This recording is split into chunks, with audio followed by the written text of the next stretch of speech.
Hammamiz vitr namozini o'qiymiz har kun.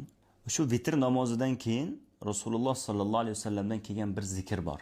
Rasululloh sallallohu alayhi vasallam doim vitr o'qisalar, shu zikrni aytardilar. Vitr tugatish bilan astag'firulloh, astag'firullohni o'rniga shu zikrni aytardilar.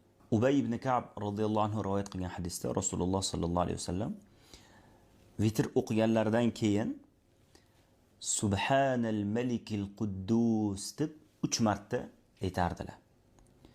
Va uchinchisida ovozlarini cho'zardilar, baland qilib ovozlarini cho'zib aytardilar. Ya'ni Subhanal malikil quddus, Subhanal malikil quddus, Subhanal malikil quddus deb ovozlarini cho'zib aytardilar. Biz ham shu sunnatni o'zimizga odat qilib olishimiz kerak. Rasululloh sallallohu alayhi vasallam yana bir sunnatlariga amal qilgan bo'lamiz.